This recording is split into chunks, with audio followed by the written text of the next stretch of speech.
Hello दोस्तों, story Aditya YT में आपका स्वागत है। Devil's little princess part 8 chapter 71। क्या उसे भूल पाएगा। वही पलक मोक्ष पर बिल्कुल ध्यान ना दे पार्क से बाहर निकल ऑटो ले वहां से निकल गई। वो तो निकल चुकी थी, पर मोक्ष अपने कार में जा बैठ सोचने लगा, आखिर पलक को क्या हुआ है। उसे इतना तो पता था, कुछ भी हो जाए, जब तक कुछ बहुत बड़ा जिससे कुछ ऐसा हो जिसे पलक बर्दाश्त ना कर सके, तब तक वो उसके साथ ऐसा बर्ताव नहीं करेगी। दूसरी तरफ मुंबई में बड़े से कमरे के अंदर जानवी रोई जा रही थी। तभी दरवाजा खुला। दरवाजा जैसे हो खुला, जानवी उस तरफ देखी। धीर जानवी के लिए खाना लेकर आया था। वो खाना जानवी के पास लेकर जा, उसके पास बैठ अपने चम्मच उठा, चावल में दाल मिक्स कर चम्मच में खाना भर जानवी के मुंह के पास ले गया, पर जानवर अपने चेहरे को मोड़ दी।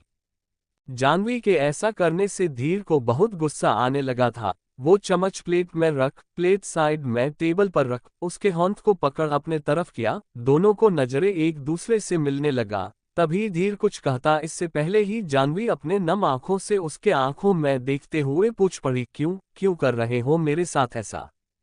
जानवी के सवाल पर धीर उसके तरफ देख, अपने हाथ को उसके चेहरे पर ले जा, प्यार से सहलाने हुए बोला, बचपन से मुझे तुमसे सिर्फ नफरत था, पर इन 3 महीने में पता नहीं मुझे क्या हो गया है। मैं तुम्हारे बिना रहने के बारे में अब सोच भी नहीं सकता हूँ। और तुम मुझसे दूर जाना चाह रही थी, तो मैं क्या करता। अगर तुम मुझसे दूर जाने की बात नहीं करोगी, तो मैं तुम्हें ऐसे बिल्कुल नहीं रखूंगा।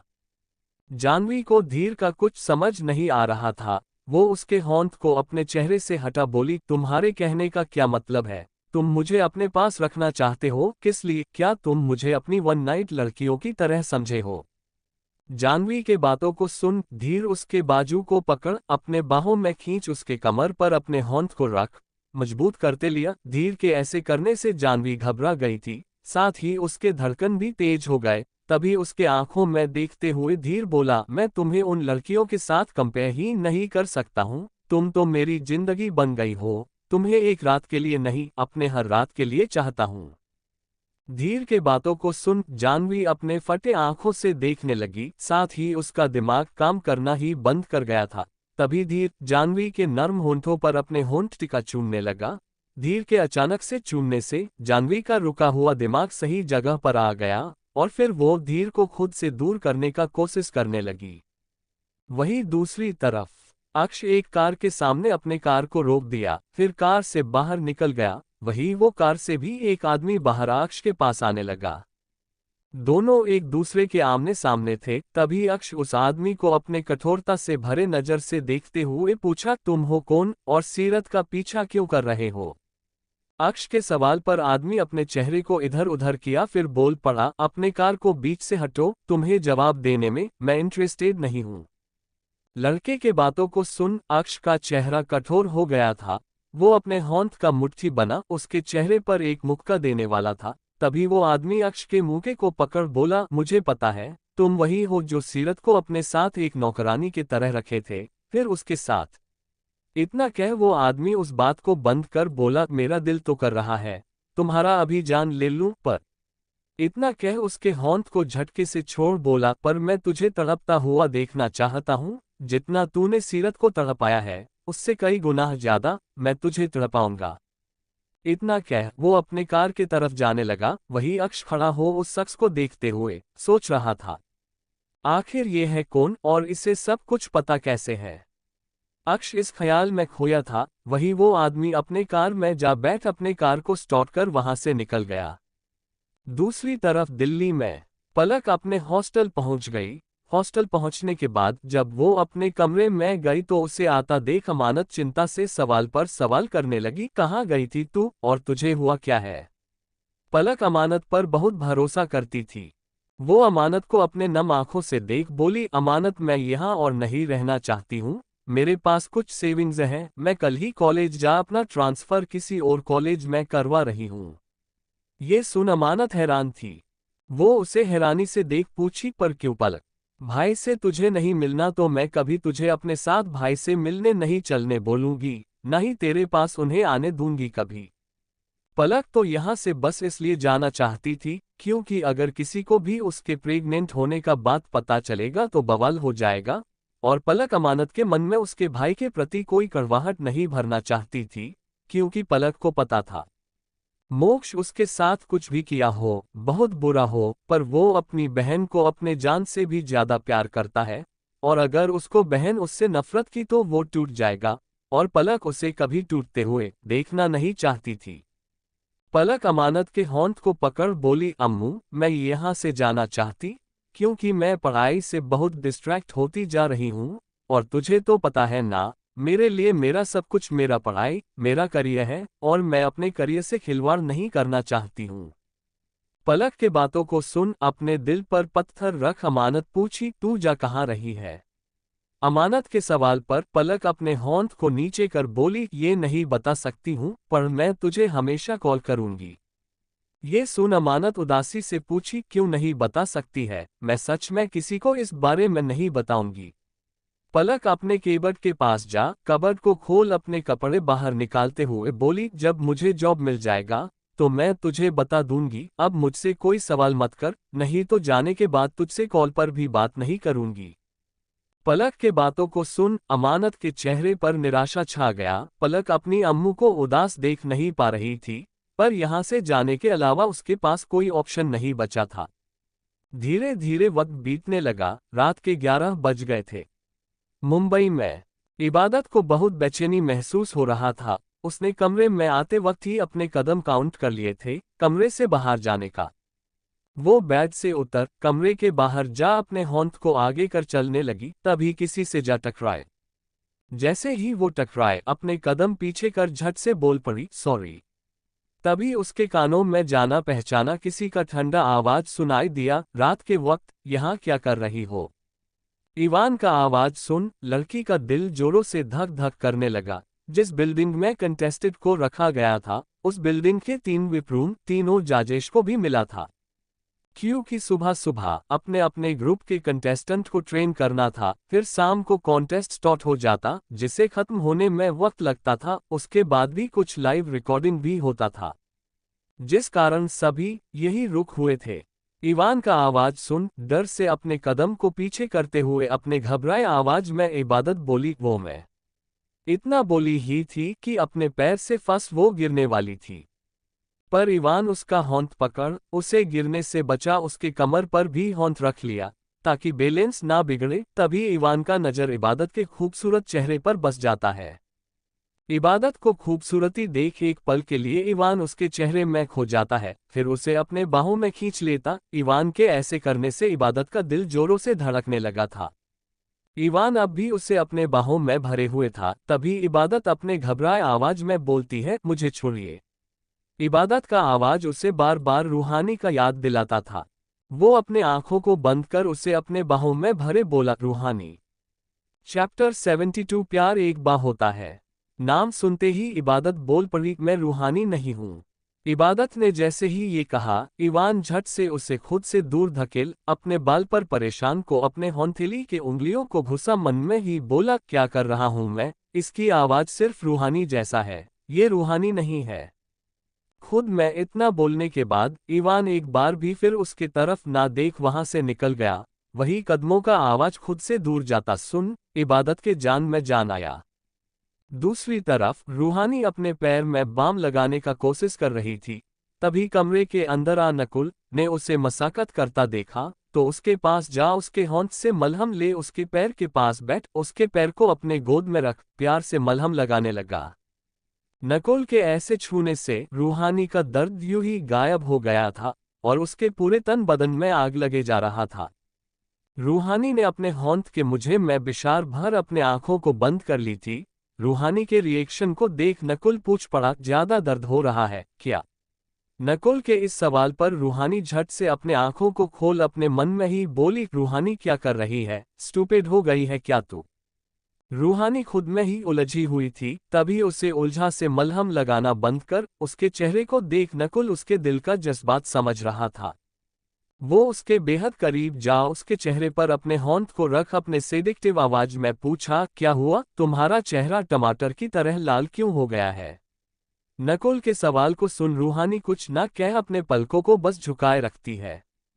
तभी नकुल उसके चेहरे को थोड़ा ऊपर कर उसके नर्म गुलाबी होंठों के करीब जा कहता है, बैड गर्ल। इतना कह उसके होंठों को अपने होंठों में भर लिया। नकुल के उसे प्यार से चूमने से रूहानी उसमें पूरी तरह से खो गई थी। वही नकुल उसे चूमते हुए अपने होंठ को उसके सीने के पास ले ही गया था। तभी रूहानी उसके होंठ को पकड़ उसे खुद से दूर कर बोली, हमने तो डिसाइड किया था ना।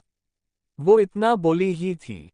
तभी नकुल उसके होंठों पर उंगली को रख उसके आंखों में देखते हुए बोला, शू, पहले अपने हरकतों से मुझे सीडीज करती हो, फिर मुझे कुछ करने से रोक देती हो, बैड गर्ल। इतना कह उसके कमर पर होंठ घुमा उसे अपने और करीब कर फिर बोला, अब मुझसे रुका नहीं जाएगा जान। नकुल के बातों को सुन रूहानी उसे बस देखने लगी। वहीं नकुल एक बार फिर उसके होंठों को अपने होंठ से मिला उसे चूमने लगा। चूमते हुए एक बार फिर अपने होंठ को उसके सीने के पास ले जा उसके सीने पर अपने होंठ फेरने लगा। नकुल के किस से रूहानी को साने तो फूल ही रही थी, साथ ही उसके शरीर में नकुल के ऐसे उसके सीने में होंठ फेरते हुए खलबली सा मचना शुरू हो गया। वहीं दूसरी तरफ इवान रायचंद मेंशन आ गया था। मेंशन आने के बाद वो मेंशन के अंदर आ गया। रूहानी का याद आते ही उसे रूहानी से मिलने का दिल करने लगा था। मेंशन आने के बाद वो रूहानी के रूम के पास गया। दरवाजा थोड़ा खुला था। ये देख बिना इजाजत लिए इवान ने दरवाजा थोड़ा और खोल ही था। वहीं नकुल उसे किस करना बंद कर जब अपने होंठ को उसके टी शर्ट के अंदर ले जा उसके कोमल हिस्से को छूना शुरू किया तो रूहानी की मध्य से भरी सिसकियां निकल गई। आह! इस आवाज को सुनते ही इवान के होंठ रुक गए और वो दरवाजे को धीरे से बंद कर वहां से जाने लगा। वो हॉल में आया ही था। तभी अक्ष आ गया। इवान ने अक्ष की तरफ देखा। अक्ष ने इवान के तरफ देख पूछ पड़ा, तुम कब आए? ये सवाल सुन इवान बोल पड़ा, अभी ही आया भैया। ओह, मैं चेंज कर आता हूँ। अक्ष ने ये कहा तो इवान ने बस ठीक है भैया बोल दिया। फिर अक्ष अपने रूम चला गया। वही कमरे में नकुल रूहानी की टी शर्ट को उठा उसके इन को नीचे कर अपने होंठों को उसके सीने के पास ले जा अपने दांत से काटते हुए उसे चूमने लगा। नकुल के ऐसा करने से रूहानी के होंठ उसके कंधे पर जा मजबूत हो गए थे। वहीं नकुल उसे चूमे जा रहा था। तभी रूहानी गहरी सांसें लेते हुए ही बोल पड़ी, नकुल भैया आ गए होंगे, डिनर करने चलना चाहिए। रूहानी के बातों को सुन नकुल उसे चूमना बंद कर रूहानी के लाल हुए चेहरे को देख बोला, एक शर्त पर। ये सुन रूहानी पूछ पड़ी, कैसा शर्त? उसके इनर को ठीक कर उसके टी शर्ट को नीचे करते हुए कहता है, आज का रात मेरे साथ बिताओगी। नकुल के डिमांड को सुन रूहानी सोचने लगती है। वही दूसरी तार हॉल में सोफे पर बैठा इवान उसका चेहरा गुस्से से कठोर हुआ पड़ा था। रूहानी का आवाज उसके कानों में अब तक गूंजे जा रहा था। तभी रूहानी नकुल दोनों ही कमरे से बाहर निकल हॉल में आ जाते हैं। इवान को सोफे पर बैठा देख नकुल दूसरे तरफ जाकर बैठ जाता। वही रूहानी खड़ी हो रहे इवान के तरफ देख उसका नाम ली, इवान तुम कब आए? इवान इतने गुस्से में था कि वो नकुल और रूहानी को देखना तक भी नहीं चाहता था, पर फिर भी अपने नजरों को उठा रूहानी की तरफ देख प्यार से बोलता है, कुछ वक्त पहले। ये सुन नकुल उसे क्रूरता से भरे मुस्कान के साथ देखते हुए पूछा, तुम तो आजकल बिजी होगे ना? तो फिर इतना कह वो रुक गया। वही अपने चे से भरे नजर से नकुल को देख बोला, भैया से मिलने आता था। इवान के बातों में नकुल को सच्चाई तो बिल्कुल भी नजर नहीं आ रहा था। कोई कुछ कहता तभी अक्ष आ गया। अक्ष के आने से सारा डिस्कशन बंद हो गया। तभी रूहानी बोल पड़ी, खाना लगा दूं? तीनों ने साथ ही हाँ कह दिया। फिर तीनों डाइनिंग टेबल पर जा बैठ गए। वही रूहानी किचन जा सर्वेंट के साथ खाना ला। तीनों का प्लेट लगाने के बाद अपना भी लगा ली। फिर चारों साथ डिनर करने लगे। रूहानी नकुल के साथ बैठी थी और दोनों को साथ देख देख कर इवान का खून जले जा रहा था। वहीं दूसरी तरफ सीरत कुकिंग करने का ट्राई कर रही थी और कुहू उसका हेल्प कर रही थी। तभी कुहू उसका हेल्प करते हुए सवाल की, क्या तू अक्ष को भूल गई है? कुहू का ये सवाल सुन सीरत के चेहरे पर निराशा छा गया। तभी कुहू झट से बोली, यार मैं इसलिए पूछ रही हूँ क्योंकि मैं चाहती हूँ तू आगे बढ़, उसका होंठ थाम ले जो तुझे प्यार करता है, तेरा अब भी इंतजार कर रहा है। सीरत को पता था कुहू किसका बात कर रही है। तभी सीरत बोल पड़ी, प्यार एक बार होता है कुहू, बार बार नहीं। उस वक्त मैं बच्ची थी, जब मैंने उसे हाँ किया था, पर मैं अब बड़ी हो गई हूँ। प्यार और अट्रैक्शन में फर्क जानती हूँ, वो मेरे लिए मेरा सिर्फ दोस्त है, मैं उससे प्यार नहीं कर सकती हूँ। सीरत के बातों को सुन कुहू पूछ पड़ी, तो क्या तू अक्ष के साथ रहना चाहती है? ये सवाल सुन सीरत अपने चेहरे को ना में हिलाते हुए बोली, कुहू क्या जरूरी है जिंदगी में कोई मर्द होना चाहिए? क्या लड़कियां अपनी जिंदगी अकेले नहीं जी सकती है? सीरत के बात को सुन कुहू अपने होंठ को उसके कंधे पर रख बोली, बिल्कुल जी सकती है सीरत। कुहू ने फिर इस टॉपिक को बंद कर दिया। वहीं दूसरी तरफ रायचंद मेंशन में सभी का खाना खत्म हो चुका था। तो अक्ष नकुल के तरफ देख बोला, नकुल मुझे तुमसे कुछ बात करना है। इतना कह अक्ष खड़ा हो गया, उसके साथ नकुल भी। फिर दोनों स्टडी रूम जाने लगे। वही रूहानी इवान दोनों हॉल में जा बैठ गए थे। तभी इवान बोल पड़ा, तुम्हें नकुल भाई में इतना प्यार क्यों है? वो तुम्हें इतना तकलीफ देते हैं? इवान के सवाल का जवाब रूहानी मुस्कुराते हुए दी, तकलीफ भी वही देता है जो सबसे ज्यादा प्यार करता है, और उसके दिए हर तकलीफ में भी मेरे लिए बस प्यार, कंसर्न और केयर ही नजर आता है। रूहानी के बातों को सुन इवान के पास कहने के लिए कुछ नहीं बचा था। वो अपने चेहरे को झुकाए ही बस इतना बोल पड़ा, तुम्हारे लिए प्यार, कंसर्न, केयर तो मैं भी करता, बुझा तुम्हें हॉट किया? इतना कह रूहानी की नजरों में अपने नजर को मिलाते हुए आगे बोला, फिर तुम्हें मुझे प्यार कभी क्यों नहीं हुआ? इवान के इस सवाल पर रूहानी उसे हैरानी से देखते हुए बोली, इवान क्या बोल रहे हो तुम मेरे लिए सिर्फ मेरे खास दोस्त हो। इतना कह गुस्से में वो खड़ी हो जाने को थी, तभी इवान उसके होंठ को पकड़ उसे जाने से रोक उसे पीछे से ही अपने बाहों में भर बोला, आई लव यू रूहानी, मैं अपने फीलिंग्स को तुम्हारे लिए और नहीं रोक सकता हूँ। चैप्टर 73 कार का बीच में आना। वही रूहानी खुद को उसके बाहों से छुड़ाते हुए बोली, इवान दूर हो जाओ, मैं तुम्हारे भाई की गर्लफ्रेंड हूँ। ये सुन इवान उसे छोड़ बोला, बहुत जल्दी सीरियस हो जाती हो, मैं तो बस अपनी दोस्त को छेड़ रहा था। इवान के बातों को सुन उसके तरफ मुड़ उसे गुस्से में देख बोली, दोबारा ऐसे। इससे आगे वो कुछ कहती तभी जोर से हंसते हुए इवान बोला, कभी ऐसा कुछ नहीं करूंगा यार। ये सुन रूहानी रिलैक्स हो गई, फिर बोल पड़ी, मुझे कॉलेज का कुछ प्रोजेक्ट बनाना है तो मैं जा रही हूँ, गुड नाइट। ये सुन मुस्कुराते हुए वो बोला, गुड नाइट। तभी रूहानी चली गई। वही इवान के चेहरे का झूठा मुस्कान निराशा में छा गया और वो उदासी से सोफे पर जा बैठ गया था। वही दूसरी तरफ रात का वक्त हो चुका था। आरजू आधे पार्टी को हो अटेंड कर जाने वाली थी, तभी सिद्धार्थ उसका होंठ पकड़ बोला, इतनी जल्दी कहाँ जा रही हो? सिद्धार्थ के बातों को सुन आरजू उसके तरफ मुड़ बोली, रात के 9 बज गए हैं और तुम्हें ये जल्दी लगता है? आरजू के बातों को सुन सिद्धार्थ उसे अपने बाहों में खींच उसके आंखों में देखते हुए प्यार से बोला, मैं तुम्हें छोड़ देता हूँ। आरजू सिद्धार्थ के बातों को सुन उसके आंखों में देखते हुए बोली, मैं खुद से चली जाऊंगी। आरजू के बातों को सुन सिद्धार्थ उसे छोड़ बोला, चलो। ये सुन आरजू उसे हैरानी से देखने लगी, तभी सिद्धार्थ आगे बढ़ते हुए ही बोला, मैं तुम्हें अकेले जाने नहीं दे सकता हूँ। सिद्धार्थ की बातें, उसका केयर दिखाना आरजू की बहुत अच्छा लग रहा था। वो उसके पास झट से जा उसके साथ चलते हुए बोली, पर तुम्हारा ही बर्थडे है और तुम ही अपने बर्थडे से गायब हो जाओगे तो सभी क्या करेंगे? आरजू के बातों को सुन सिद्धार्थ उसके होंठ को पकड़ अपने साथ ले जाते हुए बोला, बाकियों से मुझे क्या?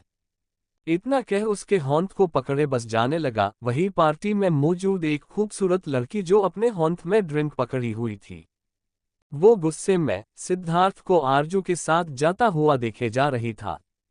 कुछ ही वक्त में दोनों पार्किंग एरिया पहुंच गए। सिद्धार्थ ने आरजू के लिए कार का दरवाजा खोल दिया। सिद्धार्थ का पोलाइट बर्ताव आरजू को बहुत अच्छा लग रहा था।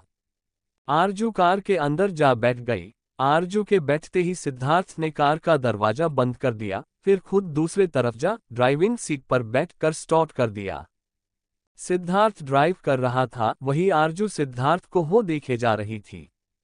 तभी सिद्धार्थ उसे खुद की तरफ देखता पा कार चलाते हुए ही बोल पड़ा, ऐसे मत देखो, नहीं प्यार हो जाएगा मुझसे। सिद्धार्थ के बातों को सुन आरजू अपने चेहरे को मोड़ अपने मन में ही बोली, क्या कर रही है आरजू, क्या सच में तुझे सिद्धार्थ से? इतना कह अपने आप में ही रुक गई और उसका दिल जोरों से धड़कने लगा। वहीं दूसरी तरफ इवान लिए के दीवार पर अपने शरीर को टिकाए सिगरेट के कस ले रहा था। तभी नकुल वहां आ दीवार के दूसरे साइड खड़ा हो बाहर की तरफ देखते हुए बोला, रूहानी को भूल अपने जिंदगी में आगे क्यों नहीं बढ़ जाते हो तुम। अपने भाई नकुल के सवाल पर सिगरेट के कस लेते हुए ही इवान बोला, कुछ चीजें भूलना मुश्किल है। इवान के बातों को सुन नकुल का चेहरा डार्क हो जाता है। वही इवान फिर बोल पड़ता है, वैसे आपकी इनसिक्योरिटी हो रहा है क्या। इतना बोल इवान के चेहरे पर शैतानी मुस्कान छा गया। वो नकुल के गुस्से से हुए लाल चेहरे को देखते हुए आगे बोल पड़ा, ऐसा ना हो नकुल भाई, कभी रूहानी आपको छोड़ मेरी हो जाए। इतना कह वो हंसने लगा। उसके हंसी को सुन गुस्से में नकुल उसे एक पंच देने वाला था, पर तभी अक्ष पीछे से आते हुए बोला, क्या कर रहे हो तुम दोनों यहाँ। प्रश्नवाचक चिन्ह। अक्ष के आवाज को सुन नकुल का हौंठ रुक गया। वो इवान के कंधे पर अपना हौंठ रख बोला, इवान को समझा रहा था, किसी के चीजों पर अपना हक नहीं जमाते। इतना कह इवान के कंधे पर अपना हौंठ थपथापा बोला, मैं सोने जा रहा हूँ, गुड नाइट। इवान कठोरता से उसे कठोरता से बोलने के बाद अपने हौंठ को नीचे कर अक्ष की तरफ देख बोला, गुड नाइट भैया। दोनों को गाइड नाइट बोलने के बाद वो अपने कमरे में चला गया। जब वो अपने कमरे के जगह रूहानी के करने में गया तो देखा रूहानी सो चुकी है। उसे सोया देख नकुल उसके पास जा अपने कठोर आवाज में बोला, तुम्हें तो कल देखूंगा। इतना कह बेचारे को अपना मन मार सोना पड़ा। वहीं दूसरी तरफ मध्य प्रदेश में बड़े से बिल्डिंग के पास कार रुक गया। तभी सिद्धार्थ आरजू के तरफ देखा। वही आरजू भी अपने नजरों को उठा सिद्धार्थ के तरफ देखी। आरजू सिद्धार्थ के नजरों में बिल्कुल खो चुकी थी। वही सिद्धार्थ मौका उठाने में कभी पीछे नहीं हटता था। वो अपने सीट बेल्ट को खोल आरजू के करीब जा, उसके नर्म होंठों के करीब जा, उसके रसीले होंठों का रस चूसने लगा। वही आरजू में उसने खो सी गई थी। तभी उसे अपनी कुछ याद आया तो वो झट से उसे खुद से दूर कर घबराते हुए बोलने लगी, मैं ऐसा नहीं कर सकती हूँ। वही आरजू घबराहट देख पहले बार सिद्धार्थ के दिल में भी अजीब सा खलबलाहट मचा तो वो उसके तरफ हौंठ बढ़ाने को था, पर तभी आरजू झट से अपने सीट बेल्ट निकाल कार से बाहर निकल भागते हुए बिल्डिंग की तरफ चली गई। वही इसके ऐसे रिएक्शन का कारण सिद्धार्थ को समझ नहीं आया। वो अपने सीट बेल्ट लगा कार स्टार्ट कर वहां से निकल गया और कार चलाते हुए ही आरजू के बारे में ही सोचते हुए अपने मेंशन पहुंच गया। अब भी सब पार्टी में एंजॉय कर रहे थे। वही सिद्धार्थ अपने कार से उतर पार्टी की तरफ जाने वाला था, पर तभी उसके सामने एक खूबसूरत लड़की आ नशे में बोली, उस लड़की के आते ही मुझे भूल गए।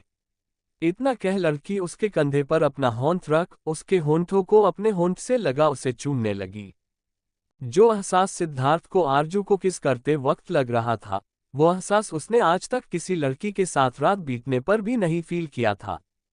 चैप्टर 74 इबादत को टोंट मारना।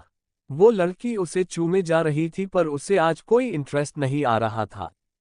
उसने लड़की को खुद से दूर कर बोला, बेबी आज मेरा मन नहीं है। इतना कह वहां से चला गया। धीरे धीरे ये रात बीतने लगा। सुबह का वक्त हो गया था। सीरत ऑफिस जाने के ऑटो ले निकल चुकी थी। तभी ऑटो के सामने एक कार आ रुका तो ऑटो वाला भी झटके से अपने ऑटो को रोक चिल्लाकर बोला, पागल हो गया है क्या। तभी सीरत भी अपने चेहरे को उठा उस तरफ देखी। वही वो कार से आदमी बाहर आया तो आदमी को देख सीरत के चेहरे पर मुस्कान छा गया। वो झट से ऑटो से बाहर निकल गई, पर उसे कुछ याद आया तो उसके कदम रुक गए। तभी वो फिर ऑटो में बैठने को थी, पर आदमी उसके पास आ बोला, सीरत मेरे साथ चलो। वही सीरत कुछ ना सुन ऑटो में जा फिर से बैठने वाली थी, पर लड़का उसका होंठ पकड़ बोला, सीरत मुझे पता है तू सबसे नाराज है, पर एक बार बात तो कर ले। दोनों के बातों को सुनते हुए ही ऑटो वाला बोल पड़ा, मैडम आपको जाना है कि नहीं, मेरा टाइम वेस्ट मत कीजिए। ये सुन आदमी सीरत को अपने तरफ करते हुए ऑटो वाले को जाने का इशारा कर सीरत को अपने साथ अपने कार के पास ला बोला, अंदर बैठो। वो इतना बोली ही थी कि तभी आदमी सीरत को कठोरता से देखा तो सीरत आखिर में आदमी के बात को सुन उसके कार के अंदर जा बैठ गई। वहीं दूसरी तरफ दिल्ली में पलक कॉलेज जा प्रिंसिपल के केबिन जा अपना एप्लीकेशन साइन करवा रही थी। तभी प्रिंसिपल साइन करते हुए पूछा, तुम अपना ट्रांसफर क्यों करवा रही हो। प्रिंसिपल का सवाल सुन पलक बोल पड़ी, वो हमें कुछ काम है वहां। पलक बहुत इंटेलिजेंट एटीडेंट थी। इतनी इंटेलिजेंट लड़की इस कॉलेज से जा रही है, ये प्रिंसिपल को सही नहीं लग रहा था। वो उसे रोकना चाहता था, पर अगर वो ट्रांसफर कर छोटे से शहर के कॉलेज जा रही है तो जरूर कोई बहुत बड़ा रीजन होगा।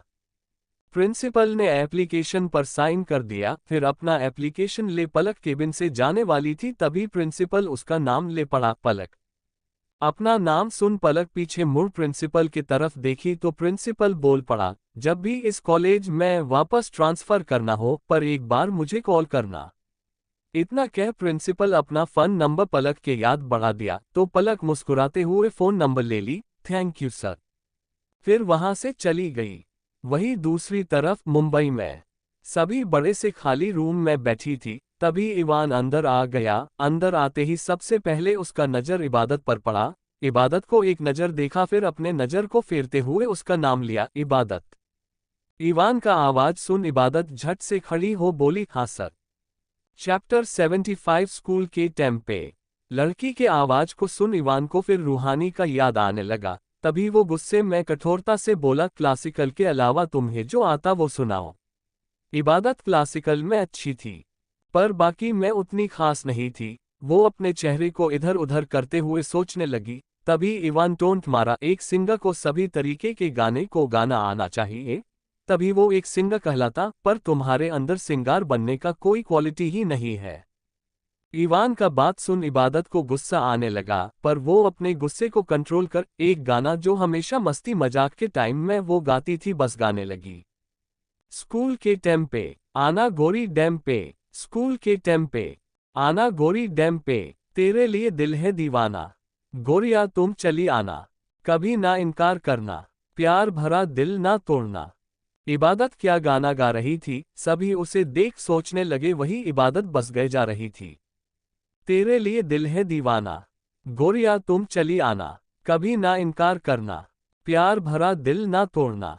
स्कूल के टेम्पे आना गोरी डैम पे, स्कूल के टेम्पे आना गोरी डैम पे, जब से तुम्हें देखा है दिल ने क्या क्या सोचा है, मिलके है तुमको ये बताना। सहेली के हाथ जो लव लेटर भेजा था उसी का जवाब है तुमको देना। जब से तुम्हें देखा है दिल ने क्या क्या सोचा है, मिलके है तुमको ये बताना। सहेली के हाथ जो लव लेटर भेजा था उसी का जवाब है तुमको देना। तेरे लिए दिल है दीवाना, गोरिया तुम चली आना, कभी ना इनकार करना, प्यार भरा दिल ना तोड़ना। स्कूल के टेम्पे आना गोरी डैम पे, स्कूल के टेम्पे आना गोरी डैम पे, लेटर में ये लिखा था, तोहफा ट्यून मांगा था, मिलके है तुमको वही तोहफा देना। तोहफा मांगा तोहफा दूंगा, जान मैंगो जान दूंगा, कभी भी तुम मुझको आजमा लेना। लेटर में ये लिखा था, तोहफा ट्यून मांगा था, मिलके है तुमको वही तोहफा देना। तोहफा मांगा तोहफा दूंगा, जान मैंगो जान दूंगा, कभी भी तुम मुझको आजमा लेना।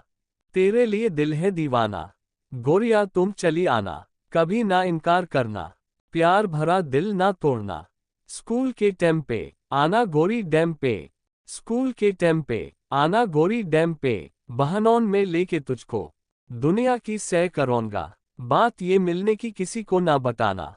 डरेगा जान मनोज दुनिया में ना रहेगा, आना जरूर ना बहाना बनाना।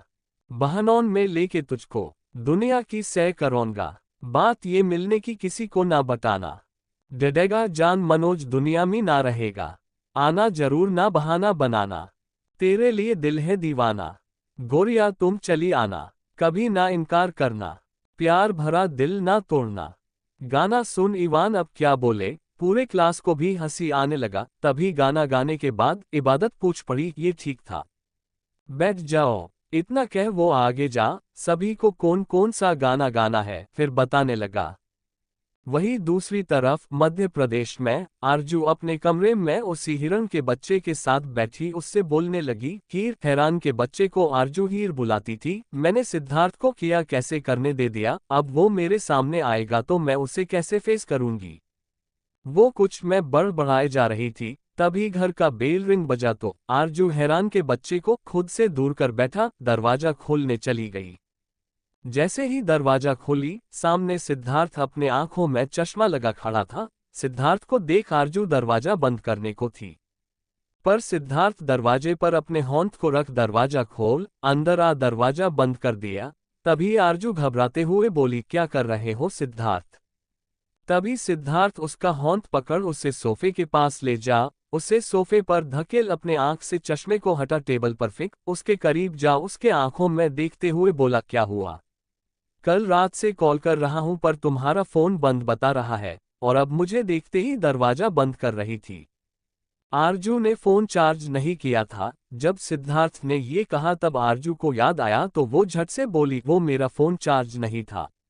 तभी सिद्धार्थ उसके और करीब जा बोल, और मुझे देखते ही दरवाजा क्यों बंद कर रही थी?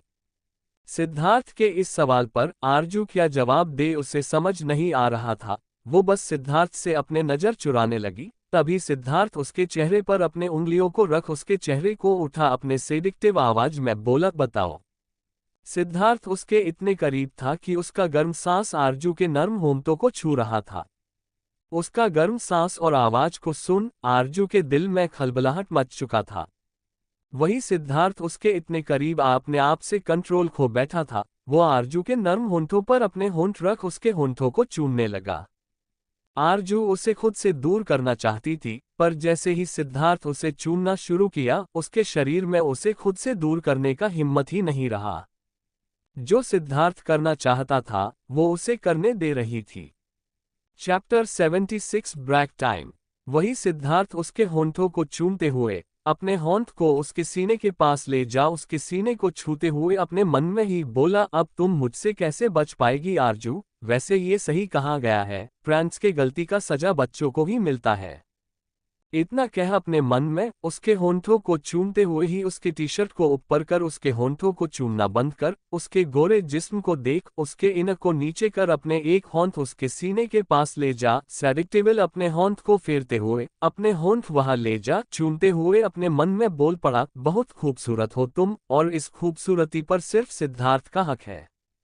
अपने मन में इतना कह उसके पूरे शरीर को चूमने लगा, और चूमते हुए अपने चूमने का निशान भी बनाए जा रहा था।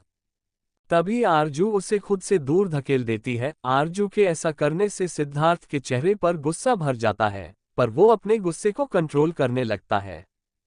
तभी आरजू बोल पड़ती है, मुझे अपनी वन नाइट गर्ल्स की तरह समझने की जुर्रत भी मत करना।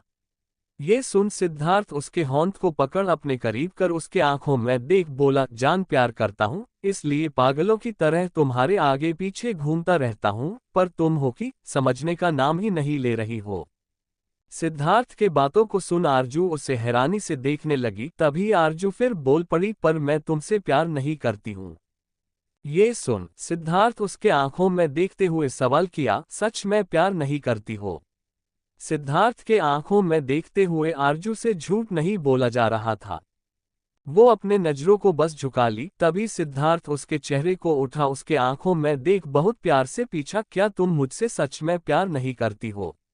ये सवाल सुन आरजू ने इस बार उसके आंखों में देखते हुए सच सच कहा, हाँ हाँ हाँ, प्यार हो गया है मुझे तुमसे। पर इतना कह वो रुक गई। तभी सिद्धार्थ उसके चेहरे को छोड़ बोला, भरोसा नहीं है ना मुझ पर? जान, मैं तुम्हें अपनी वन नाइट गर्ल की तरह नहीं बल्कि वाइफ बनना चाहता हूँ। जब से तुम्हें देखा है तब से किसी और लड़की के तरफ नजर ही नहीं गया है मेरा। ये सुन आरजू उसे एकटक देखने लगी। वहीं दूसरी तरफ मुंबई में कार बड़े से रेस्टोरेंट के पास आ रुका। उस कार से सीरत और वो आदमी बाहर आया। दोनों कार से बाहर निकल आदमी के साथ सीरत दोनों ही रेस्टोरेंट जाने लगे।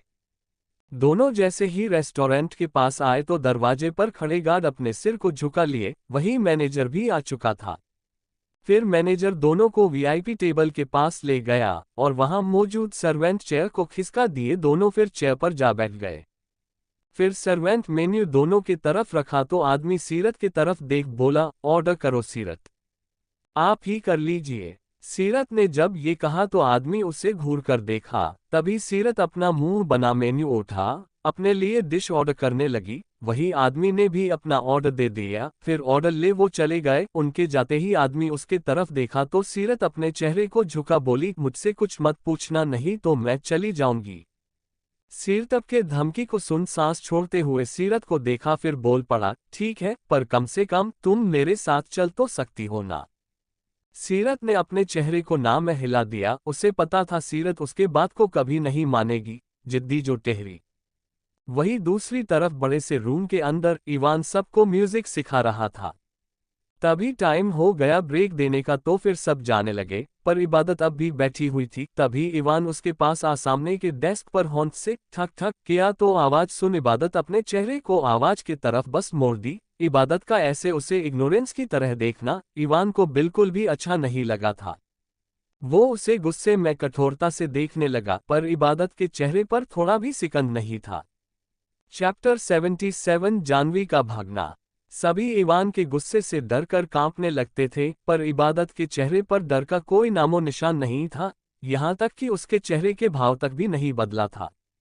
इवान ये देख हैरान था, पर उसके चेहरे पर हल्का मुस्कान भी छा गया। वो फिर बोल पड़ा, तुम्हें ब्रेक नहीं चाहिए क्या? इवान का बात सुन इबादत मन में ही बोली, ब्रेक कैसे ले, यहां से उठ, हम अपने रूम के अलावा कहीं नहीं जा सकते हैं, हमें तो कोई और रास्ता पता भी नहीं है।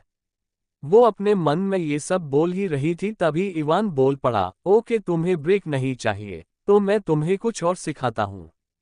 इतना कह उसके होंठ को पकड़ उससे खड़ा कर अपने साथ ले जाने लगा। वही इवान क्या करने वाला है, इबादत सोचने लगी।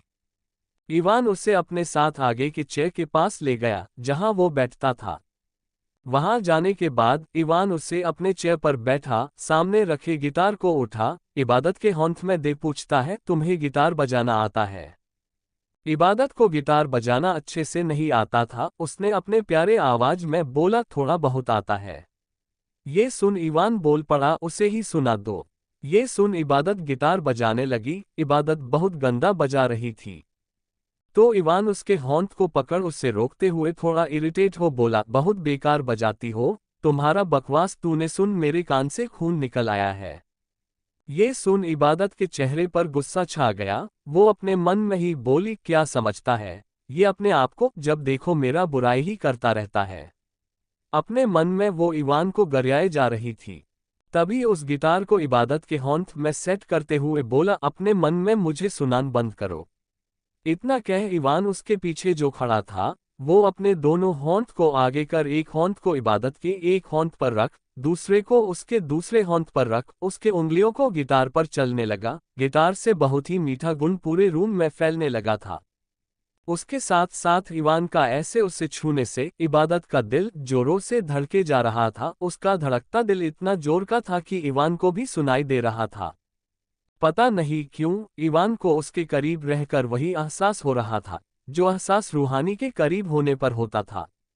वो ना चाहते हुए भी उसके और करीब होने लगा। वही दरवाजे के बाहर साइड में खड़ा चिराग ये नज़ारा देख रहा था, और उसके होंठों पर शैतानी मुस्कान छाया हुआ था। वही अंदर इवान का भी धड़कन तेज होने लगा। वो अपने गर्म सांसों को उसके कान के पास छोड़ते हुए अपने सेडिक्टिव आवाज में बोला, मुझे नहीं पता था तुम इतनी जल्दी सीख जाओगी। उसका सेडिक्टिव आवाज सुन इबादत के जिस्म में भी आग लग रहा था। तभी वो अपने सेंस में आग गिटार को छोड़ते हुए उसके होंठ को खुद से हटा खड़ी हो गई, जिस कारण उसके गोद में रखा गिटार जमीन पर गिर गया। गिटार के गिरने से वो सहम कर अपने कदम पीछे की तो चेयर के साथ ही गिरने वाली थी, पर इवान उसे गिरने से बचा अपने बाहों में भर उसे अपने बेहद करीब कर बोला, यू आर सो इरिटेटिंग।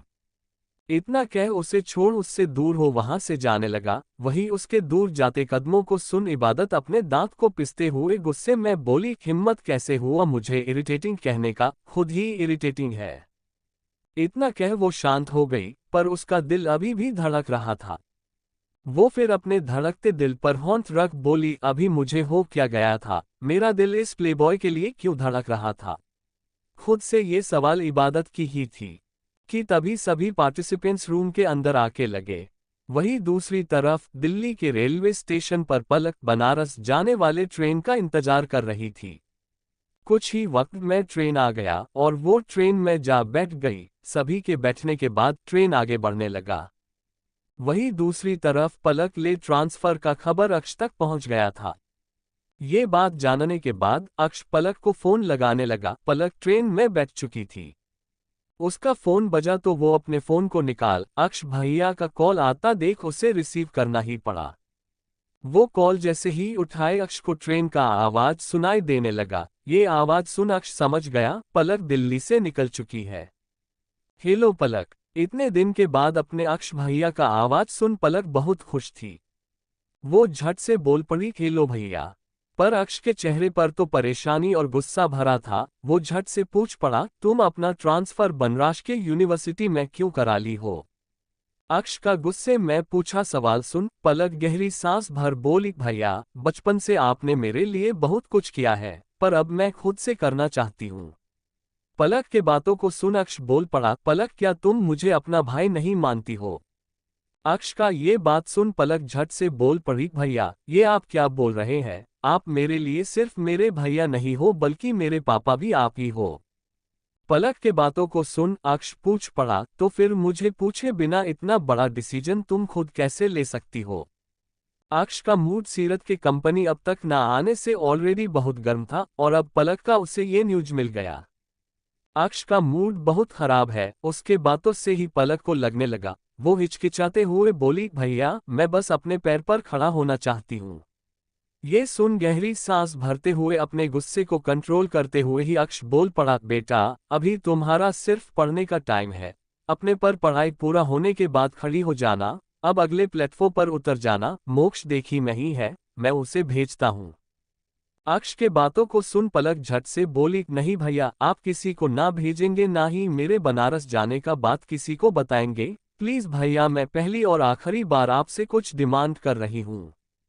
पलक के बातों को सुन पाता नहीं क्यों अक्ष को ऐसा लग रहा था जैसे बात मोक्ष से ही जुड़ा है। वो पूछ पड़ा, क्या मोक्ष के कारण तुम दिल्ली से जाना चाहती हो? अक्ष का ते सवाल सुन पलक शांत हो गई। पलक का ये चुप्पी देख अक्ष को अपना सोचना सही लगने लगा। पर तभी पलक बोल पड़ी, भैया कोई कारण नहीं है, मैं बस लाइफ को जानना चाहती हूँ और आपको तो पता है ना, बनारस में मेरी मम्मा का बचपन गुजरा है। मैं ये शहर में रहूंगी तो मुझे लगेगा मैं अपनी मम्मा के साथ हूँ।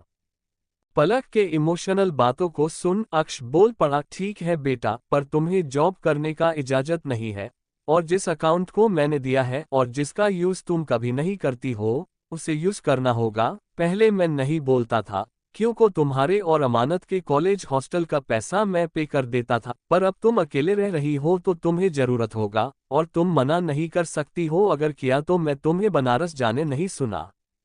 ये सुन पलक ने अपने भाई का बात मान लिया, ठीक है भैया पर आप किसी को भी नहीं बताइएगा। ओके। अक्ष ने हामी भर दिया तो पलक के चेहरे पर सुकून छा गया। फिर कुछ बातें करने के बाद कॉल अक्ष ने कट कर दिया। धीरे धीरे वक्त बीतने लगा। शाम का वक्त हो गया था पर सीरत अब तक कंपनी नहीं आई थी। ये देखकर अक्ष का चेहरा गुस्से में कठोर हो गया। वो गुस्से में हो रोबिन को कॉल लगा दिया। वहीं दूसरी तरफ रोबिन अपना काम कर रहा था। अक्ष ने जैसे ही कॉल किया वो झट से कॉल रिसीव कर बोला, यस बॉस।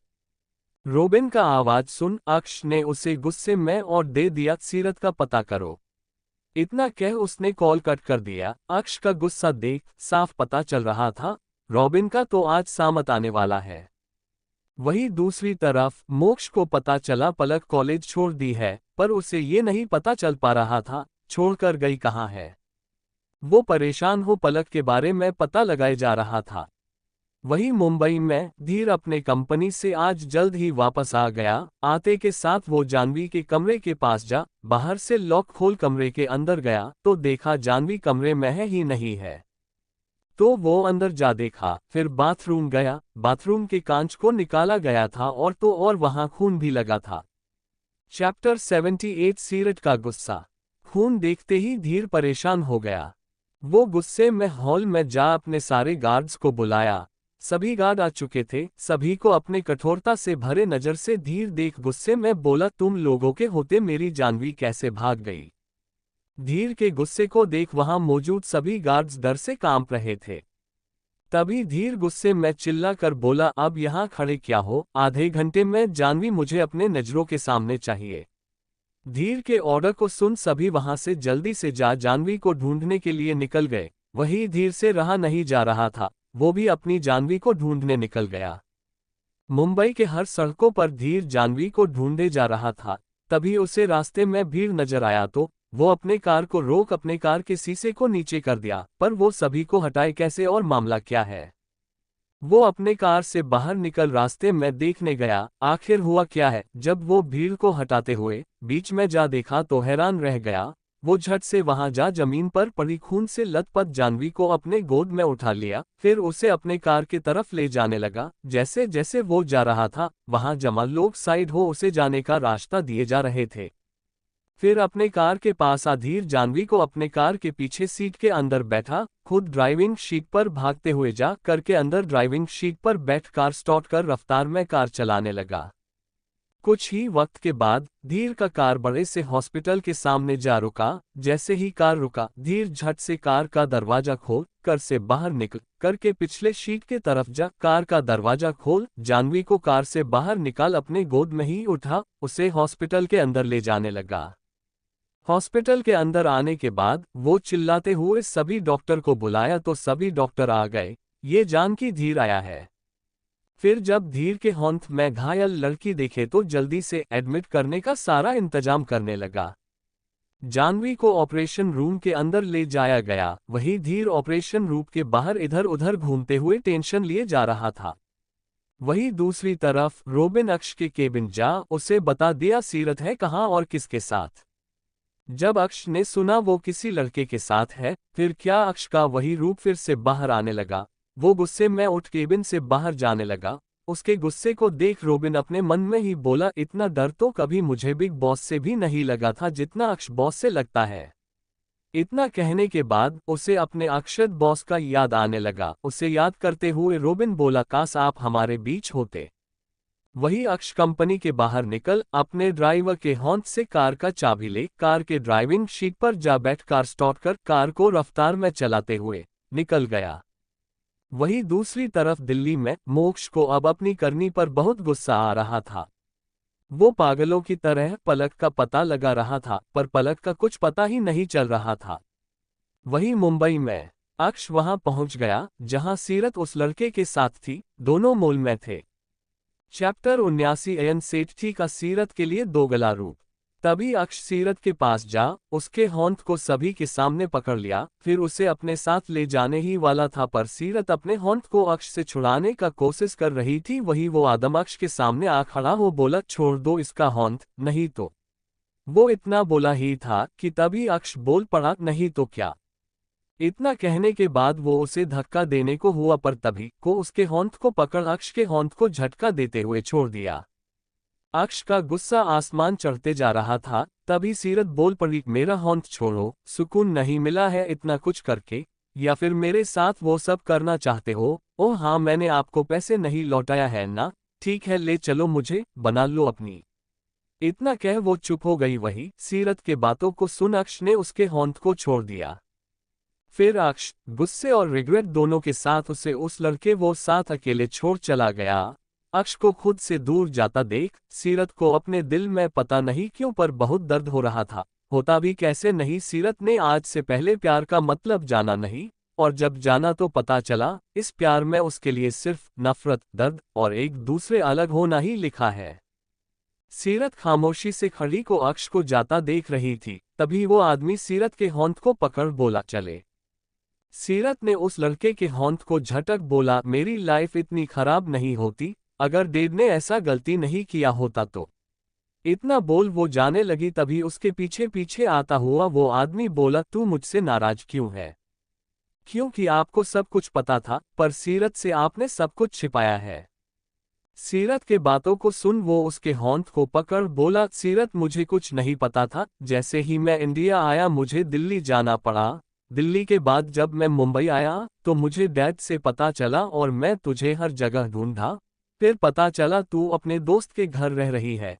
कुछ दिन तक मैंने तुझे बस फॉलो किया क्योंकि मुझे पता तू यही समझती तुम्हारे मॉम डैड के साथ मेरे मॉम डैड भी मिले हैं, और ये बात मुझे कुछ वक्त पहले पता चला था। लेकिन तुझे मुझ पर भरोसा थोड़ी है, भाई मानती है पर भाई का भरोसा नहीं करती है। ये और कोई नहीं आर्यन सेठी का दूसरा बेटा अयन सेठी, जो सीरत को बचपन से ही अपनी बहन को तरह मानती थे। अयन अपने पापा और भाई के तरह बिल्कुल भी नहीं था। अयन के बात को सुन सीरत बोल पड़ी अयन भाई क्या आप सच बोल रहे हैं? अयन उसके सिर पर अपना हाथ रख बोला क्या तुम्हें आपके अयन भाई पर भरोसा नहीं है? अयन के बातों को सुन सीरत रोते हुए ही बोली, बहुत भरोसा है अयन भाई। सीरत को रोता देख उसे अपने सोने से लगा, बोला, सीरत पहले ही बहुत तमाशा हो गया है, अब सब तुझे ऐसे रोता देखे रहे हैं, चल घर चल। अयन के बात को सुन अयन से दूर हो सीरत अपने आंसू पोंछ बोली, सीरत का कोई घर नहीं, सीरत को बस एक दोस्त है जिसके घर वो रहती है। इतना कह वो जाने लगी, तभी उसके पीछे जाते हुए अयन बोला, सीरत जिस दिन मुझे पता चला मेरे डैड ने क्या क्या किया है, उस दिन ही मैं अपने लिए फ्लाइट ले लिया, वहां तो मेरे साथ चल सकती है ना। ये सुन सीरत बोल पड़ी, ठीक है पर मुझे अपनी जान के पास अभी जाना होगा, और मैं आज कंपनी भी नहीं गई हूँ, मुझे बात भी करने अभी जाना होगा। ये सुन अयन बोल पड़ा, सीरत वो कंपनी अक्ष ने खरीद लिया है। अपने अयन भाई का बात सुन सीरत हैरान थी, फिर अयन उसे अपने साथ चलने को बोल सब कुछ बताने लगा। दोनों कार के पास पहुंच चुके थे, दोनों कार के अंदर जा बैठ गए, फिर दोनों ही कुहू के घर जाने के लिए निकल गए। कुछ वक्त बाद कुहू का घर आ गया। कुहू के घर आने के बाद अयन ने अपने कार को रोक दिया, फिर दोनों ही कार से बाहर निकल कुहू के घर के दरवाजे के पास गए। अयन ने फिर डोर बेल बजा दिया। डोर बेल का आवाज सुन कुहू भागते हुए दरवाजा आ खोल दी। जैसे ही दरवाजा खोल सामने अयन को देखी तो उसे चेहरे पर डर छा गया। वही सीरत बोल पड़ी, जान तो जानती है ना ये अयन भाई है। ये सुन कुहू ने अपने चेहरे को हाँ में हिला दिया। तभी सीरत आगे बोली, फिर तेरे चेहरे का रंग बदल क्यों गया है। सीरत के बातों को सुन कुहू अपने आप को नॉर्मल कर अंदर आने का रास्ता दे दी। तभी दोनों अंदर जाने लगे। वही कुहू भी दरवाजा बंद कर अंदर चली गई। अंदर आने के बाद कुहू बैठने को बोली, वही सीरत बोल पड़ी, मैं आती हूँ। रोने की वजह से सीरत की आंखें लाल थी, इसी कारण वो अपने चेहरे को धो लेना चाहती थी। सीरत बोलकर चली गई। वही कुहू अकेले बची थी वहां। उसे डरा हुआ देख अयन के होंठों पर क्रूर मुस्कान छा गया। वो कुहू के होंठ को पकड़ अपने बाहों में खींच उसके चेहरे पर अपने उंगलियों को रख सेडिक्टेबली फेरते हुए बोला, क्या हुआ, डर क्यों रही हो। कुहू से कुछ बोला ही नहीं जा रहा था। तभी वो उसके चेहरे को कसके पकड़ बोला, अच्छा है अपना मुंह आज तक बंद रखी हो, नहीं तो तुम्हारे खूबसूरत चेहरे को बिगाड़ने में मुझे थोड़ा भी ठीक नहीं लगता जाना। अयन के बातों से ही कुहू डर से कांप रही थी, पर फिर भी कांपते हुए बोली, क्यों कर रहे हो तुम ये सब। सीरत के साथ इतलिश खेल मत खेलो, वो आपको अपना भाई मानती है। गहरी सांस भरते हुए अयन उसके चेहरे को अपने तरफ घुमा, उसके होंठों में अपने होंठ मिला, उसके होंठों को चूम अपने दांत से उसके होंठों को काट बोला, मैं जो कर रहा बेबी इंटरफेयर करने का जरूरत नहीं है, अगर इंटरफेयर किया तो तुम्हें पता है मैं किसी टाइप का इंसान हूँ। इतना कह उसे छोड़ दिया तो कुहू झट से उसके बाहों से उठ दूर जा खड़ी हो गई। वही अयन के होंठों पर उसके डर को देख बस शैतान मुस्कान छाया हुआ था। कुछ ही वक्त में सीरत नीचे आ गई। सीरत के नीचे आते ही अयन अपना प्यारा भाई वाले लुक में आ गया। तभी सीरा ने कहा, अयन भाई चाहते हैं मैं इनके साथ जाऊं। ये सुन कुहू अपनी दोस्त को हैरानी से देखी, फिर बोल पड़ी, सीरत तुझे यहाँ कोई प्रॉब्लम है क्या, मत ना जा। कुहू ने जैसे ही ये सब बोलना शुरू किया, अयन गुस्से में अपने होंठ का मुट्ठी बांधने लगा। तभी उसे गुस्से में देख कुहू का मुंह बंद हो गया। उसी वक्त सीरत बोल पड़ी, कुहू ऐसा नहीं है, अयन भाई बहुत दिनों बाद आए हैं, इसलिए ये चाहते कि मैं कुछ दिन के लिए बस इनके साथ रहूं। ये सुनने के बाद भी कुहू बोल पड़ी, मैं अकेले रहूंगी तो। कुहू ने बड़े मासूमियत से बोला, तो सीरत कुछ कहती इससे पहले ही अयन बोल पड़ा, तुम भी चल सकती हो मेरे अपार्टमेंट। ये सुन कुहू घबरा गई, पर वो इस बार सीरत को किसी भी मुसीबत में अकेले नहीं छोड़ना चाहती थी। वहीं दूसरी तरफ रूहानी के कॉलेज में फंक्शन था जिसके लिए रूहानी अपने पार्टी का तैयारी कर रही थी।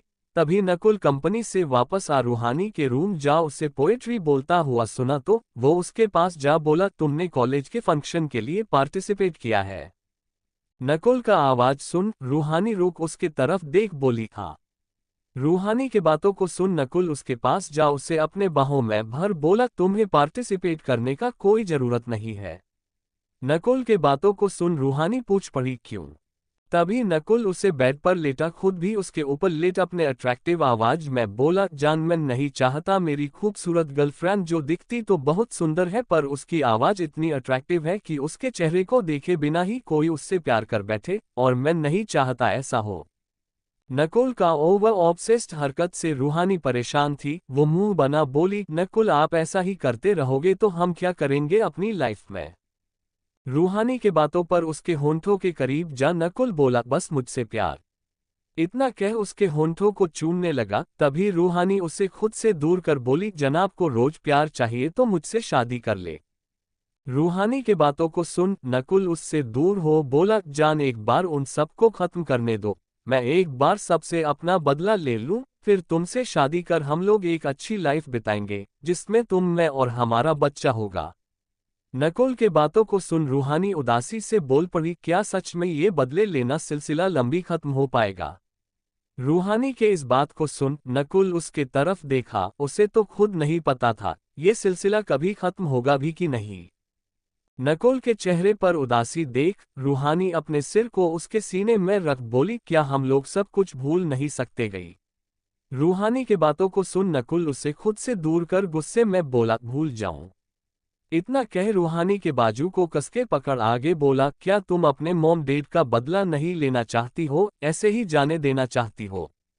नकुल के गुस्से में बोलने से और उसे कसके पकड़ने से रूहानी के आंखों में आंसू भर गया था। चैप्टर 80।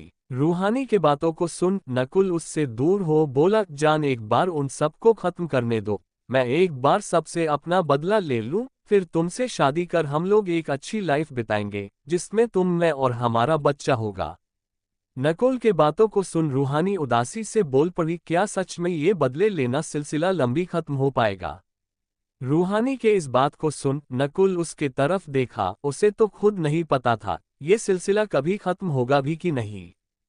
नकुल के चेहरे पर उदासी देख रूहानी अपने सिर को उसके सीने में रख बोली, क्या हम लोग सब कुछ भूल नहीं सकते गई। रूहानी के बातों को सुन नकुल उसे खुद से दूर कर गुस्से में बोला, भूल जाऊं। इतना कह रूहानी के बाजू को कसके पकड़ आगे बोला, क्या तुम अपने मॉम डैड का बदला नहीं लेना चाहती हो, ऐसे ही जाने देना चाहती हो। नकुल के गुस्से में बोलने से और उसे कसके पकड़ने से रूहानी के आंखों में आंसू भर गया था। रूहानी के आंखों से बहते आंसू को देख नकुल का गुस्सा दूर हो गया।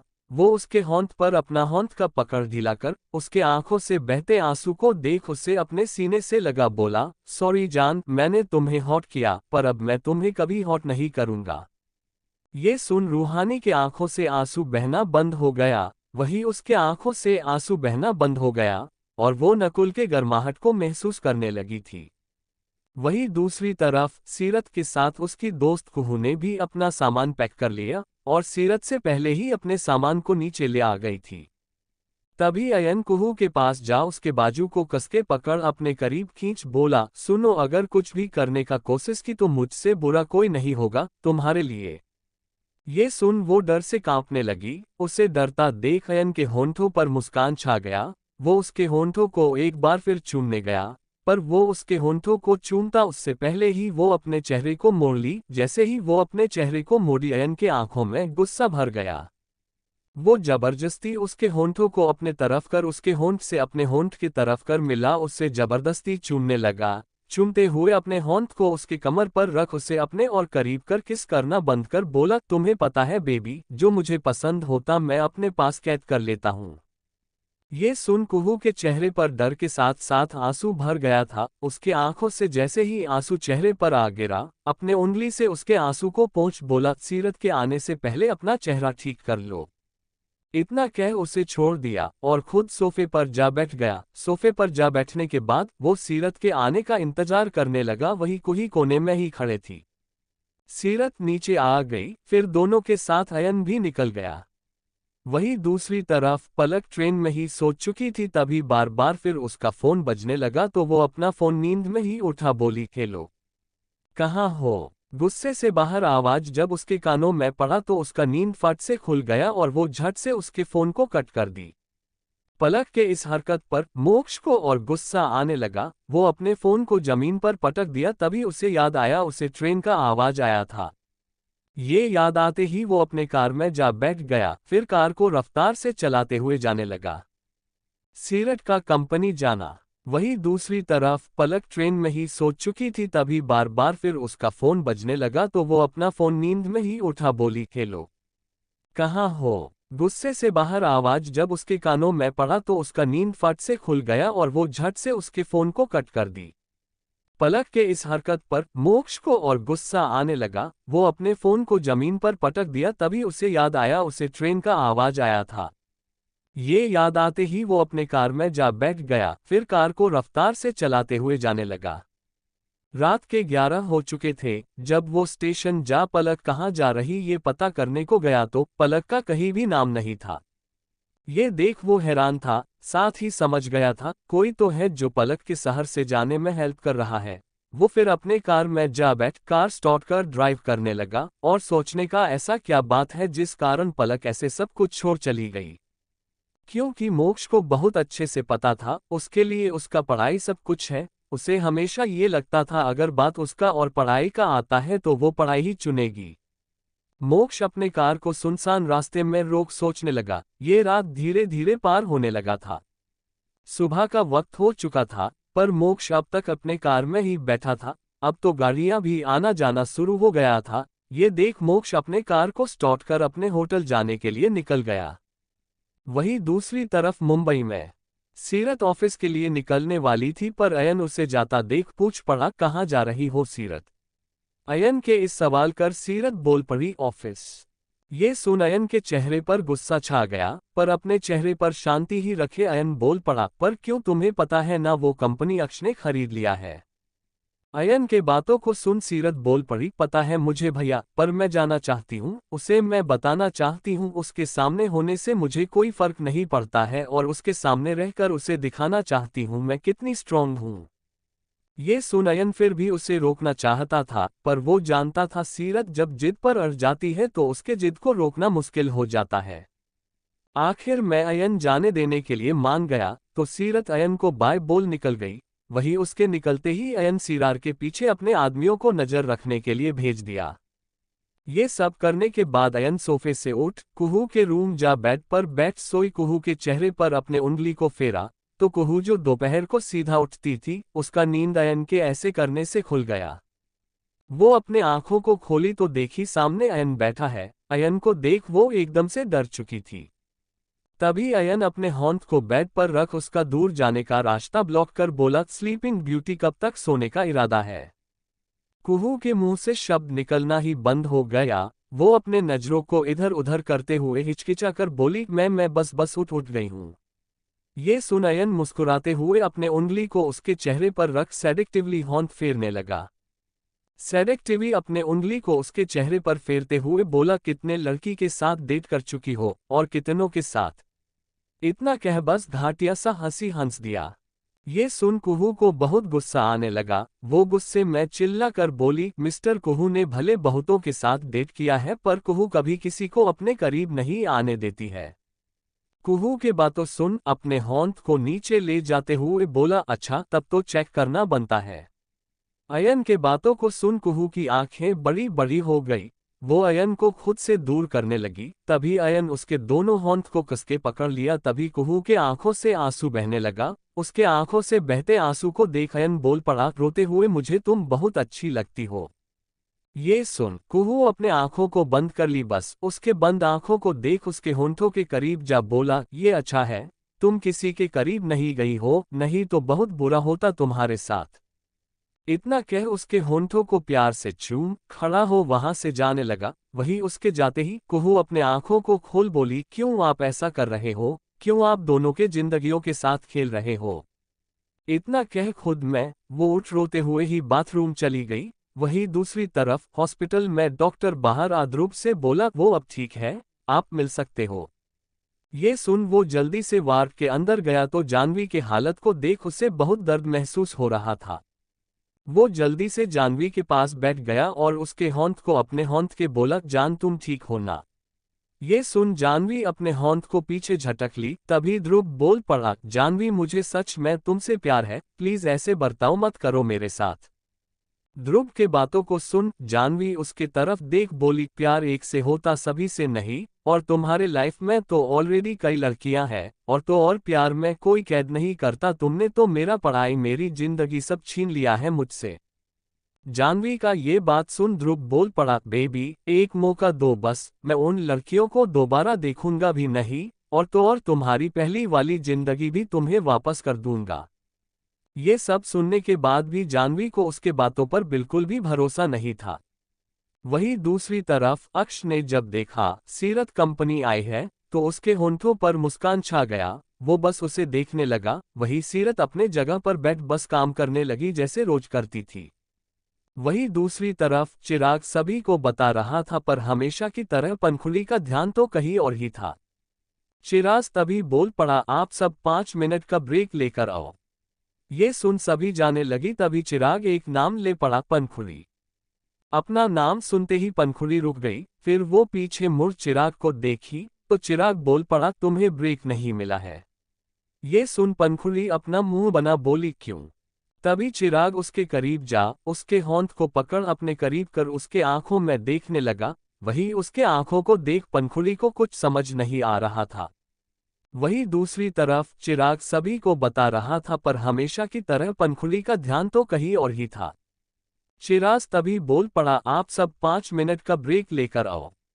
ये सुन सभी जाने लगी। तभी चिराग एक नाम ले पड़ा, पंखुली। अपना नाम सुनते ही पंखुली रुक गई। फिर वो पीछे मुड़ चिराग को देखी तो चिराग बोल पड़ा, तुम्हें ब्रेक नहीं मिला है। ये सुन पंखुली अपना मुंह बना बोली, क्यों? तभी चिराग उसके करीब जा उसके होंठ को पकड़ अपने करीब कर उसके आंखों में देखने लगा। वही उसके आंखों को देख पंखुली को कुछ समझ नहीं आ रहा था। वो थोड़ा नर्वस हो हिचकिचा कर बोली, आप मुझे ऐसे क्यों घूर रहे हैं? ये सवाल सुन उसके कमर पर अपने होंठ को घुमा उससे अपने करीब कर अपने अट्रैक्टिव आंखों से देखते हुए अपने सेडेक्टिव आवाज में बोला, जब मैं कुछ बताऊं तो उसे ध्यान से सुना करो। ये सुन पंखुली झट से बस अपने सिर को हाँ में हिला दी तो चिराग उसके होंठ को छोड़ बोला, बैठ जाओ और अपना प्रैक्टिस करो। चिराग के बातों को सुन पंखुली अपना मुंह बना अपना प्रैक्टिस करने लगी गुस्से में। वहीं दूसरी तरफ सीरत अपने चेयर से उठ अक्ष के केबिन का पूछ उसके केबिन जाने लगी। जब ये बात रोबिन को पता चला तो रोबिन अक्ष को इन्फो कर दिया।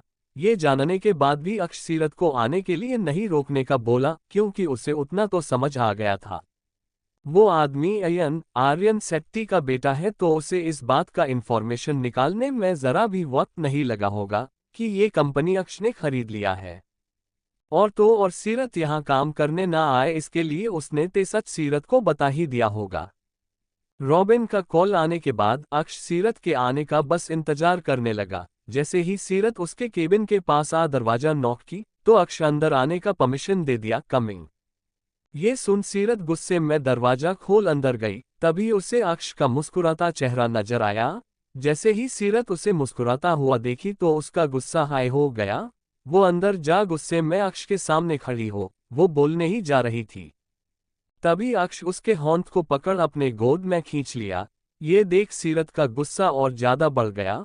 वो गुस्से में चिल्लाने को हुई ही थी कि तभी अक्ष बोल पड़ा, मुझे पता है तुम मुझे कभी माफ नहीं करेगी, पर प्लीज अयन पर इतना भरोसा मत करो। ये सुन सीरत का गुस्सा और बढ़ने लगा। अब ये मत कहना अयन भाई भी मिले हैं, वो भी मेरे तरह इनोसेंट है, पर तुम्हें इस बात पर भी बिलीव नहीं होगा क्योंकि तुम तो तुम हो। अब मुझे छोड़ो नहीं तो मैं सबको कह दूंगी तुम मेरे साथ अश्लील हरकत करने का कोशिश कर रहे थे। सीरत के बातों को सुन अक्ष बोल पड़ा, जाओ कह दो। इतना कह उसे छोड़ दिया। तभी सीरत उसके आंखों में देखी फिर खड़ी हो बोली, इससे भी मेरी ही बदनामी होगी क्योंकि तुम्हारे साथ तो सोने के लिए लड़कियां मरती है ना। इससे आगे वो कुछ ना कह बस अपने आंखों में आंसू लिए जाने लगी। कह अक्ष उसे बस जाता हुआ देख धीरे से खुद में ही बोला, और मैं तुम्हारे साथ। इतना कह बस अपने आंखों को बंद कर लिया। वही हॉस्पिटल में धीर जानवी का डिस्चार्ज पेपर रेडी करवा दिया और फिर उसे हॉस्पिटल से ले जाने लगा। जब दोनों कार के अंदर जा बैठे तो जानवी सिर्फ विंडो के तरफ अपने चेहरे को मोड़ रही, वही धीर कार चलाते हुए भी सिर्फ जानवी को ही देखे जा रहा था। वही दूसरी तरफ पलक बनारस पहुंच गई थी। अक्ष ने पलक के लिए सब कुछ इंतजार कर दिया था, यहाँ तक कि बड़ा सा फ्लैट भी। और तो और जैसे ही वो बनारस पहुंची थी उसे लेने एक जवान सा लड़का आ गया था कार लेकर। वो पलक के हॉन्ट से बैग ट्रॉली ले कार के अंदर डालने लगा। वही पलक कार के अंदर जा बैठ गई थी और वो लड़का जल्दी से सामान रख ड्राइविंग सीट पर जा बैठ कार स्टार्ट कर बोलने लगा, मैडम आप पहली बार बनारस आए हैं। पलक बचपन में कई दफा अपनी माँ के साथ आ चुकी थी। वो बनारस शहर को देखते हुए ही बोली, नहीं। ये सुन वो बस बोलने लगा। वही पलक बस शहर को देखते हुए अपनी माँ को याद किए जा रही थी। कुछ वक्त बाद कार बड़े से बिल्डिंग के पास जा रुका। बिल्डिंग के पास जैसे ही कार रुका, पलक कार से बाहर निकल अपने सामान को जा निकालने के लिए पीछे गई। तभी वो लड़का बोल पड़ा, मैडम मेरे रहते हुए आप क्यों ये सब कर रही हो? अक्ष सर ने ऑर्डर दिया है आपको जरा सा भी तकलीफ ना होने का। ये सब कहते हुए वो सामान निकाल दिया। फिर पलक को उसके अपार्टमेंट ले जाने लगा। दोनों ही एलिवेटर के अंदर चले गए। फिर लड़का फ्लो नंबर दबा दिया। कुछ ही वक्त में एलिवेटर ऊपर जा रुका। जैसे ही रुका तो एलिवेटर का दरवाजा खुल गया और दोनों ही बाहर निकल गए। फिर वो लड़का उसे उसका फ्लैट ले जा दरवाजा का चाबी दे जाने लगा। तभी पलक बोल पड़ी, थैंक यू भैया। ये सुन लड़का थोड़ा शर्माते हुए बोला, भाई भी बोलती हो बहना और थैंक यू भी। ये सुन पलक बोल पड़ी, ओके सिर्फ भैया। ये सुन लड़का मुस्कुरा दिया फिर चला गया। उसके जाने के बाद पलक दरवाजा खोल अंदर अपने सामान को ले गई तो देखी सब कुछ पहले से अरेंज है। इतने कम वक्त में उसके अक्ष भाई इतना कुछ करवा दिए। ये देख उसकी आंखें नम भी थी और उसे बहुत अच्छा महसूस भी हो रहा था। आज तक उसे अपने अक्ष भाई, नकुल भाई, इवान भाई, धीर भाई, अमानत, रूहानी दी, आरजू दी के वजह से ऐसा लगा ही नहीं था कि वो इस दुनिया में अकेली है। वो अंदर जा कमरे के अंदर गई। अपार्टमेंट में 2 कमरे थे। पहले कमरे में जाने के बाद दूसरा कमरा में गई। दूसरा कमरा और भी ज्यादा खूबसूरत था। ये देख वो उसी कमरे में अपना सामान रख दी और किचन और बाकी चीज भी देखने लगी थी। पर वो खुश होने के साथ साथ सेठो खुद में ही बोली, मैं इतने बड़े घर में अकेले क्या करूंगी। इतना कह वो हॉल के सोफे पर जा बैठ सेठ सा चेहरा बना अमानत को याद करने लगी, क्योंकि अमानत उसके साथ हमेशा रही है, कहीं भी उसे अकेला नहीं छोड़ी है। पर आज वो अकेली है यहाँ। वहीं दूसरी तरफ अमानत पलक के ना होने से बहुत उदास थी। वो अपने मन को बहलाने के लिए कॉलेज ना जा बाहर निकल गई। वो भी पैदल ही चले जा रही थी धूप में। तभी उसके सामने एक कार आया और उसके स्पीड से चलते हुए अपना हॉर्न बजाने लगा। ये देख और हॉर्न का आवाज सुन इरिटेट हुए जा रही थी। तभी वो रुक उस कार के तरफ गुस्से में देखी। तभी वो अपने कार को रोक अपने कार के विंडो को नीचे कर अमानत के तरफ देखा। जाए सेठी को देख अमानत को बहुत गुस्सा आ रहा था। वो गुस्से में उसे देख रही थी। वही जय अपने आंखों में लगा काला चश्मा निकल अमानत के आंखों में देखते हुए बोला, मैंने सुना है धूप में खूबसूरती ढल जाती है। जाए के बातों को सुन अमानत बोल पड़ी, ओह। इतना कह वो फिर चलने लगी तो जय भी कार चलाते हुए बोलने लगा, सेठ हो। जाए का सवाल सुन उसे देख अमानत बोली, नहीं। अमानत का जवाब सुन जय फिर बोल पड़ा, लग रही हो। अब अमानत को बहुत गुस्सा आ रहा था। वो गुस्से में बोल पड़ी, देखो मेरा दिमाग मत खाओ। अमानत के बातों को सुन जय हंसते हुए बोला, दिमाग है तुम्हारे पास। जब जय ने ये कहा तो अमानत उसके तरह देख बोली, इतना दिमाग है कि तुम्हें मैं बर्बाद कर सकती हूँ। अमानत के बातों को सुन जय बोल पड़ा, फेंकना आसान है मेरी जान। अमानत छोटे छोटे चैलेंज को अपने ईगो पर ले लिया करती थी। वो उसे तरफ देख बोली, अच्छा पर मैं फेंकने का काम नहीं करती। अमानत का ये बात सुन जय बोल पड़ा, प्रूफ करके दिखाओ। ये सुन अमानत पूछ पड़ी, चैलेंज क्या है? Online game. ये सुन अमानत के होंठों पर मुस्कान छा गया। वो झट से बोल पड़ी, मंजूर है। तभी जय कार रोक बोला, अब तो अंदर आओगी ना? अमानत अपने आप को लड़कों से सेव करना बहुत अच्छे से जानती थी, इसलिए वो कार के अंदर जा बैठ गई। उसके बैठते ही जय के होंठों पर शैतानी मुस्कान छा गया। फिर वो अपने साथ ले जाने लगा। वहीं दूसरी तरफ मुंबई में रूहानी अपने क्लास में बैठी थी। तभी उसके पास एक लड़का आ बोला, रूहानी मैं तुम्हारे साथ बैठ सकता हूँ। रूहानी को इस बात का पता नहीं था। नकुल ने उसे को पेंडेंट पहनाया है, उसमें छोटा सा माइक्रोफोन लगा है। वो मुस्कुराते हुए बोल दी, हाँ। वही नकुल या दिन जो हादसा रूहानी के साथ हुआ था, उस कारण वो उसे पहनाया था, लेकिन अभी वो एक मीटिंग अटेंड कर रहा था। पर जैसे ही उसके कानों में उस लड़के का ये बात सुनाई दिया और खासकर रूहानी से उसे अपने पास बैठने को हाँ कह दिया तो उसके चेहरे पर गुस्सा छा गया और उसकी आंखें शैतान की तरह डरावना हो गया था। नकुल के भियाकड़ हुए चेहरे को देख मीटिंग हॉल में मौजूद लोगों डर से कांपने लगे थे। वहीं दूसरी तरफ धीर जानवी को ले अपने मेंशन पहुंच गया था। मेंशन आने के बाद उसे अपने गोद में उठाए ही उसे उसके कमरे के अंदर ले जाने लगा था।